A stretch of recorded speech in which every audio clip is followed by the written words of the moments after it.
Hi, it's Heidi Sawyer. I had an amazing opportunity to spend some evening sessions with a group of extremely motivated, intuitive, sensitive people.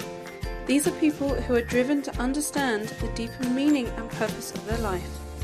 During these sessions, I took them along a 7-step proven path that I have walked myself and helped many others do the same. That I've done with incredible results.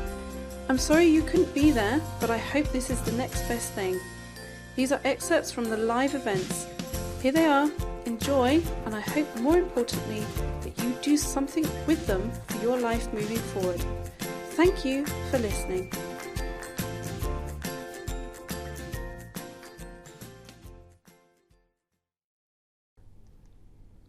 So stage 3.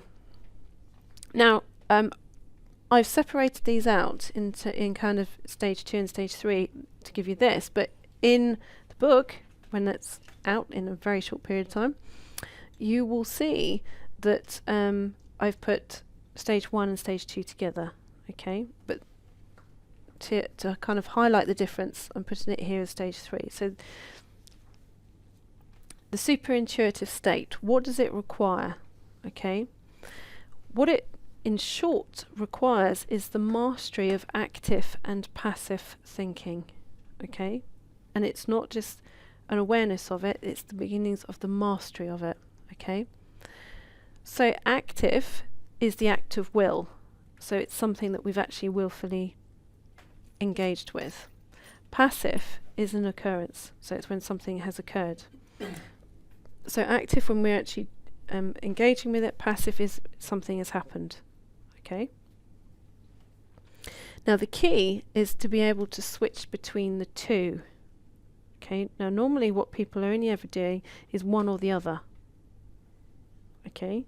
So as an example, it would be that you could be meditating but in a waking state. That you don't have to have silence and in order to be able to do that. Okay. And for those of you who've ever done anything with me in terms of any kind of development environment and a prolonged environment, you'll know that I've always kept switching you around, never let you get comfy. Switch you around, because it's the moving you from active to between active and passive thinking. It's the adaptability to be able to move from one to the other to one to the other. Active means that you become too focused on the external world.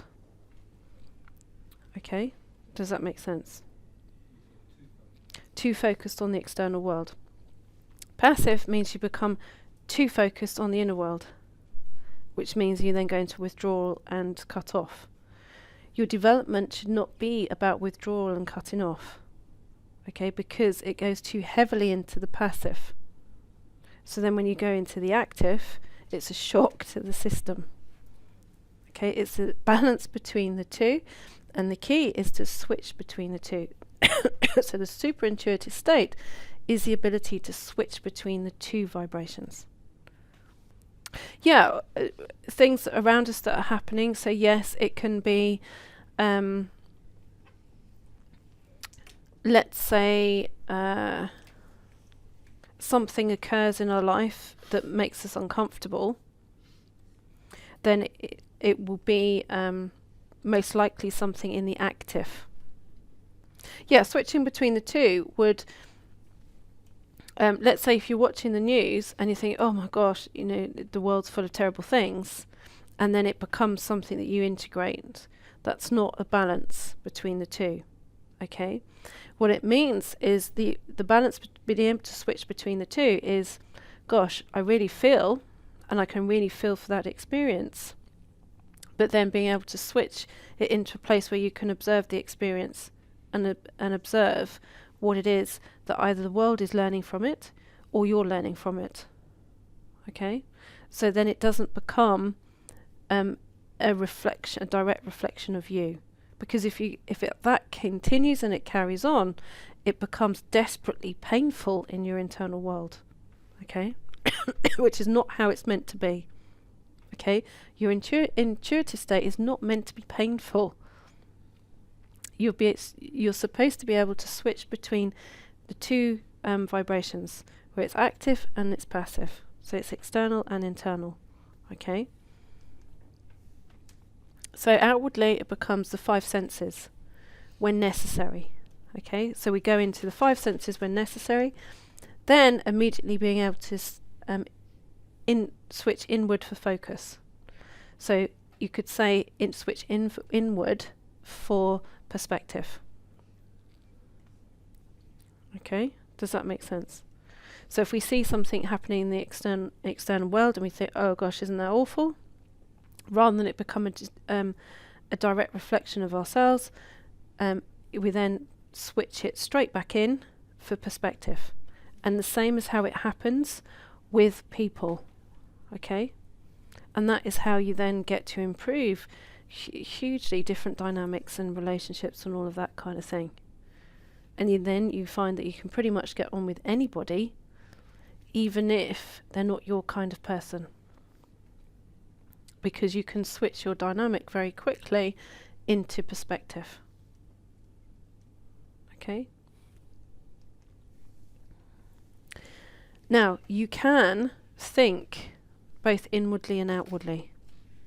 And you can switch it, and you can switch it fast. Okay? It's the inward direction that leads to the superintuitive state. So we're good at doing the outward. It's the flicking it quickly to the inward for perspective, rather than the delayed situation where you then take it on as a reflection of you. Now, how it then ends up as a reflection of you is, earlier stuff that may have piled up or occurred, all of that kind of thing in your earlier experience, in your earlier life experience, which is why, as an example, lots of you've gone through the Healing Never Good Enough course, and you've done that. Why? Because it's why did I create that? It was to help you switch to the inward, okay, so that you can access or get more comfortable with accessing your super intuitive state, okay. So what is the super intuitive state? Excuse me. Through the stage 2 components, what it is your ability to see from different parts of the consciousness line, from deeper into your physical world. Okay? So if you can only see from there down, that's a bit scary. Okay? Because what you see is drama. Okay? What you see is drama, what you see is uncomfortable. From your super intuitive state, you've got a much wider view. Okay? Does that make sense? But the key is being able to switch between inward and outward. So how do we access the super intuitive state within ourselves? Now this is the key thing. It's very simple, but it's key. And it's difficult. And it's difficult for the astral part, the emotional part of yourself to accept, and the personality to accept. We have to accept life as the polarity. Okay? I'll explain what that means. What it means, it's not hanging on to life as though we're the only one left. Okay? In life, there are always polarities. In order for us to know light, we have to know darkness. If it was permanently light in our world, we wouldn't understand what the dark was. Okay? There is a polarity in everything. In order to understand what's good, we have to understand what's bad. Shadow has part. Yes, I mean that's a good way of giving an idea of a reflection. Yeah, we have to know what a polarity is. We have to go through an experience of polarity. Okay, so it doesn't mean that you have to be fatalistic. You think, oh great, something happy's coming, that means something bad's coming. If there's polarity, that must be what it means. No, there is always an acceptance of two sides of an energetic vibration, okay? And in accepting the polarity, what it means is that we don't then hang on to life as though we're the only one left. So we don't hang on to what doesn't work. There is always the acceptance of letting it go. Okay? And within that, we have to have an element of faith. We have to have an element of trust. And sometimes, things are forced upon you in life where you've got no choice but to have faith and to trust. Many of you might know my most recent experience as far as that was concerned, in terms of having my youngest son.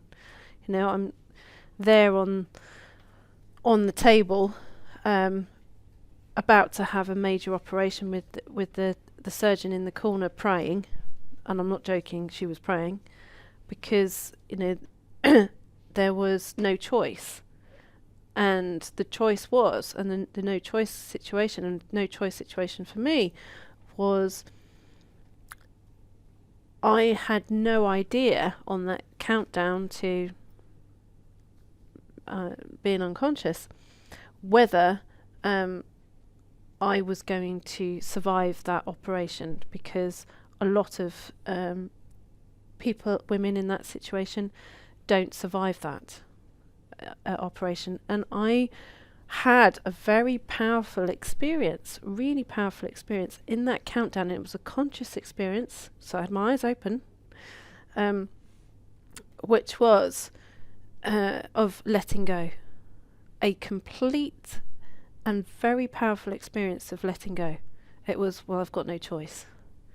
There is no other choice within this situation. It was almost comical, because at the time they'd done a pre-operation to stuff wires down my arteries, because the operation was expectant that if she'd cut into the wrong place, I would have bled out in 15 minutes. So they had to try and reduce that risk, and they did this pre-operation. They said, "Oh, we haven't really done this very much before, but what we do is we found that if we put these wires down the arteries, we can switch off, or try and switch off, or trying to reduce the hemorrhage." So as I had this pre-operation, I'm thinking, little bits of wire, fence post wire. That really taut wire stuff that you get on fencing, that really thick cable stuff. Oh, I was looking at it going, I've got fencing cable coming out of my legs. And it wasn't just a bit, it was a big old wire thing. It's a big curly wire thing of it. To the extent that there was no chance of me, kind of walking or anything into theatre. So I'm on the side of a trolley, clutching on like this, with this fence post wiring coming up my legs, and I'm thinking, this is just ridiculous, totally ridiculous. And at that moment, having to go through that whole mental process of completely letting go, but with these fence posts hanging out of my major arteries. So it was kind of, to me, it was sort of a powerful experience of letting go, but also I kind of saw the funny side at the same time, because I thought it was just so ridiculous that it couldn't be true. But it was, I would say, my ultimate experience of letting go of things in life. Okay, does that kind of make sense? Yeah. Absolutely. It is. give you another very quick example, I do this thing called anti-gravity yoga. Don't know if you've ever seen it. It's or flying yoga or aerial yoga. People call it's called all kinds of things. And what it is, it's in a hammock, okay, and you're kind of suspended from the ceiling or hanging upside down and things like that. And people are absolutely terrified of it. And they're terrified because they won't let go. They can't trust that this hammock thing, which is designed to take the weight of a baby elephant, isn't going to hold them, that somehow or another they're going to fall. And, it's not very far to fall if they did fall, but the fear that takes over is huge. But what they don't realise is if you allow the hammock to take your weight and you use it, it's a very beautifully flowing experience of your body giving more than it would do normally. Does that explain it? Yeah. I've been in one, and yes, they do, and it does send you into a flotation tank does send you into a very sort of deep state. But it is, you have the lid shut, and it does feel a little bit like a coffin. But generally, this is what it's about.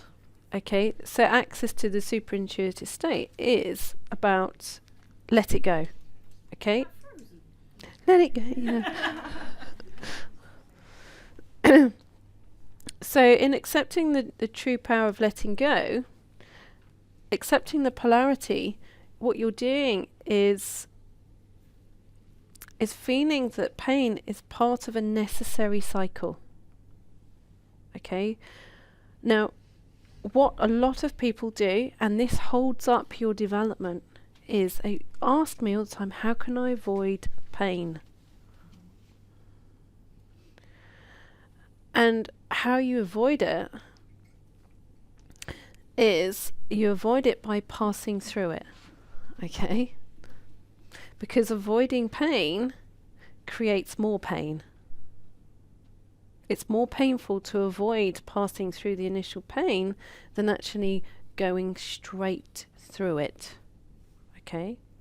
So lots of people will say, how do I get that end result without having to go through that thing that is obvious and right in my path? Well, you can dance around it, but ultimately you have to go through it. And if you go through it, the other side of it is far more comfortable than doing this dance, and it's a lot less exhausting. Okay, so some would say that it's that experience of death, that experience of uncertainty. Death is challenge, it's uncertainty, it's a whirlwind. Okay, but for how we interpret it through our psyche is we interpret it as pain. So passing through it means that the wind will change. Okay, it does, and it will change. It's holding that internal faith in something that maybe hasn't been comfortable or hasn't worked for you, that it does change. Okay, and it's not it'll change. It does change, and it changes at a very core level. Okay. For more great free content designed to support your purchase of my book, Highly Intuitive People, 7 Right Brain Traits to Change the Lives of Intuitive Sensitive People, please visit finallyfeelunderstood.com. There you can subscribe and download for free the meditation specific to today's episode. If you have already read the book, then it's time for you to receive exclusive access and support from me and your fellow intuitive sensitives as we go deeper together along this proven 7-step path by joining us in my monthly membership program called Heidi's Circle. There you can ask me anything in a safe and private environment, and I will answer you live. Join us today by visiting healmyinnerworld.com.